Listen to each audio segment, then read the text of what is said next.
eu sou a Natália, eu sou estudante de Marketing e Mídias Sociais aqui pela PUC do Rio Grande do Sul e hoje nós vamos falar um pouco mais sobre emprego, desemprego e subutilização da força de trabalho. Para começar, nada melhor do que entender o conceito desses indicadores, começando por emprego.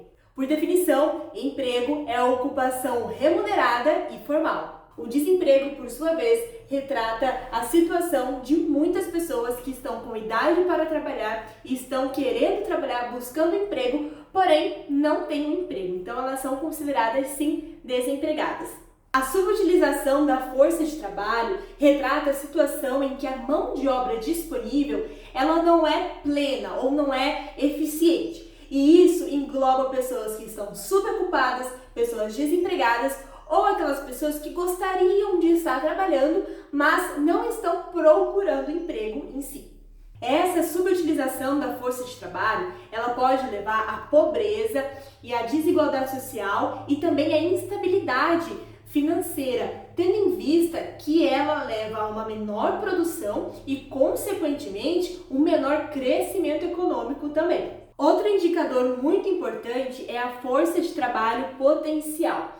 Nessa força de trabalho potencial se enquadram as pessoas que elas não estão nem desempregadas e nem empregadas, porém elas estão disponíveis para começar a trabalhar caso apareça uma oportunidade para elas. Segundo dados do IBGE, de 2012 até 2015, a taxa de desocupados aqui no Brasil chegava a um pouco mais de 8,5%. De 2016 até 2019, essa taxa chegou a 12% e em 2020 teve a maior alta, superando os 13,8%. Já em 2021, a taxa seguia acima de 13%.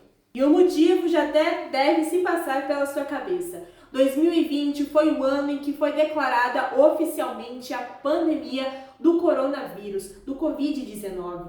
E essa pandemia teve muitos impactos socioeconômicos aqui no nosso país. Devido ao isolamento social, muitas das pessoas tiveram que parar drasticamente as suas ocupações, as suas tarefas econômicas, as suas atividades econômicas. E com isso, a taxa de desemprego, a taxa de desocupação subiu a 13,8%. E a subutilização da força de trabalho foi a maior até então, superando 31%. O governo brasileiro, então, se viu em uma situação catastrófica. O país estava passando por uma crise muito grande, uma crise de saúde pública, uma crise financeira também. E aí, para tentar amenizar um pouco os efeitos da pandemia, o governo liberou o auxílio emergencial. O auxílio emergencial foi, sim, muito importante e realmente ajudou muitas famílias brasileiras. Porém, não foi o suficiente para barrar aí os efeitos da pandemia. Em 2021, teve uma pressão inflacionária muito grande aqui no nosso país, por conta do aumento de preço da matéria-prima e também da crise hídrica, que foi responsável pelo aumento de preço da energia. E aí é só pensar, se o custo de vida está mais alto, o poder de compra do brasileiro cai, vai lá embaixo.